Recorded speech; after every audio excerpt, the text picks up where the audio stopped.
आप सभी को याद है ना कि इस शनिवार 29 जनवरी 2022 को ठीक 3 बजे मैं आपके साथ सेलिब्रेट करने के लिए आ रही हूँ, क्योंकि आप सभी के प्यार की बदौलत इस प्यारे से चैनल को चलते हुए ठीक 1 साल 29 तारीख को होने जा रहा है। मेरे एक सब्सक्राइबर राजेश निषाद जी ने मुझसे पूछा है कि क्या सेक्शन 24 HMA और सेक्शन 125 CRPC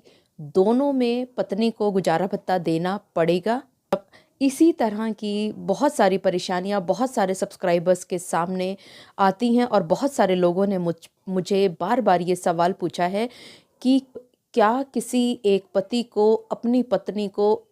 सेक्शन 24 HMA में खर्चा बंध गया वो भी देना पड़ेगा, और साथ ही साथ दूसरे कोर्ट में 125 CRPC के तहत अगर खर्चा बंध गया तो क्या दोनों देने पड़ेंगे? जी हाँ, आप सभी ने बिल्कुल ठीक समझा। आज के इस स्पेशल वीडियो में मैं आप सभी के साथ इन्हीं बिंदुओं पर विस्तार से चर्चा करने वाली हूँ। मैं एडवोकेट मोहिनी मोना आप सभी का पुनः स्वागत करती हूँ और आप सभी देख रहे हैं आपका पसंदीदा चैनल मोहिनी मोना एडवोकेट। अगर आपने मेरे इस चैनल को अभी तक सब्सक्राइब ना किया हो या आप मेरे इस चैनल के लिए नए हैं तो इसको जल्दी से जल्दी सब्सक्राइब कर दें, ताकि आपको इसी तरह के लीगल इन्फॉर्मेटिव वीडियोज़ की नोटिफिकेशन की जानकारी सबसे पहले मिल सके। अब मुख्य प्रश्न पर पहुंचने से पहले हम थोड़ा सा समझने की कोशिश करते हैं कि सेक्शन 24 क्या कहता है और सेक्शन 125 CRPC क्या कहता है। देखिए, जो सेक्शन 125 CRPC है वो किसी भी वाइफ के लिए, किसी भी बुजुर्ग माता पिता के लिए और बच्चों के लिए गुजारे भत्ते को तय करता है। ये 125 CRPC का जो केस है ये सभी रिलीजन्स पर बराबर लागू होता है और कोई भी कोर्ट में जाकर के इसमें खर्चा मांग सकता है अगर एक पक्ष जो कि खर्चा देने में समर्थ है और वहीं दूसरी तरफ दूसरा पक्ष पैसा कमाने के लिए असमर्थ है। इसीलिए पहला पक्ष, चाहे वो पिता हो या वो बेटा ही क्यों ना हो, वो द्वितीय पक्ष को पैसा देगा अगर द्वितीय पक्ष अपने आप को मेंटेन करने में इनकेपेबल है, चाहे वो आपकी ब्याहता पत्नी हो, चाहे वो आपके बुजुर्ग माँ बाप हो या आपके छोटे बच्चे ही क्यों ना हो। वहीं दूसरी तरफ अगर हम सेक्शन 24 की बात करें तो सेक्शन 24 हिंदू मैरिज एक्ट यानी कि सिर्फ और सिर्फ हिंदू व्यक्तियों पर ही लागू होता है। अगर किसी एक व्यक्ति का हिंदू मैरिज एक्ट के तहत किसी भी कोर्ट के अंदर केस चल रहा है तो वहाँ पर आप सेक्शन 24 की एप्लीकेशन लगाकर द्वितीय पक्ष से गुजारा भत्ता मांग सकते हैं। जहाँ तक सेक्शन 24 HMA की बात की जाती है, ये मेंटेनेंस और कोर्ट प्रोसीडिंग्स के बारे में ही बात करता है। बहुत बार ऐसा देखने में आता है कि पत्नी जो है इस तरह की स्थितियों में रह रही है कि उसके पास गुजारा करने के लिए प्रॉपर साधन नहीं है और वो अपने रिश्तेदारों से और अपने दोस्तों से पैसा उधार मांग मांग करके कोर्ट के अंदर गुजारा भत्ता मांगने का जो केस है उसको दायर किए हुए है, और उसके पास इतना भी पैसा नहीं कि वो उस कोर्ट में जो उसके पति ने उसके ऊपर तलाक का केस या सेक्शन 9 या कोई भी और केस किया है उस कोर्ट प्रोसीडिंग्स के लिए भी उसके पास वकीलों के लिए या कोर्ट के केस में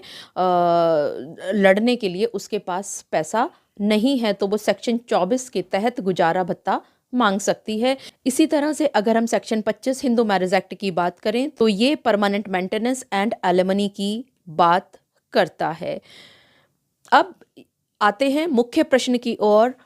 जो कि राजेश जी ने पूछा था। देखिए, बहुत बार ऐसा देखा जाता है कि जब पत्नी 125 CRPC का केस करती है तो वहाँ पर मेट्रोपॉलिटन मजिस्ट्रेट साहब सारी चीज़ों को देखने के बाद, द्वितीय पक्ष से यानी कि आपके पति साहब का जवाब आने के बाद और जो आपको प्रॉपर एफिडेविट फाइल करना होता है, वो एफिडेविट जिसके अंदर आपको विस्तार से अपने सारी की सारी लायबिलिटीज़ भी लिखनी होती हैं और आप सारी की सारी इनकम को आप विस्तार से जब देते हैं तो उसके बाद एक नियत खर्चा बांध दिया जाता है 125 CRPC में। वहीं अगर आप पत्नी ने कोई केस कर दिया हिंदू मैरिज एक्ट के तहत, तो आप अपने फैमिली कोर्ट में या आपके पति ने आपके खिलाफ कोई एक केस कर दिया तो वहाँ पर भी आपको ये अधिकार है कि वहाँ आप सेक्शन 24 की दरख्वास्त लगा करके और आप उसमें गुजारा भत्ता मांग सकती हैं। अब यहाँ पर आपको एक बात बहुत अच्छी तरह से समझनी बहुत ज़रूरी है कि यहाँ मान लीजिए सेक्शन 24 में भी फैमिली कोर्ट के जज साहब ने आपका एक गुजारा भत्ता बांध दिया। अब पति की स्थिति देखिए, वो मान लीजिए कमाता है 50,000 रुपया और 125 सीआरपीसी के तहत उसका 15,000 रुपया उसके अंदर बंध गया है और सेक्शन 24 के अंदर उसका 10,000 रुपया बन गया है। तो इस हिसाब से तो पत्नी के मजे लग गए और वो 15,000 वहाँ से लेगी और 10,000 यहाँ से लेगी। Is it possible? नो, ऐसा बिल्कुल भी नहीं है। जब दो कोर्ट के अंदर अलग अलग एक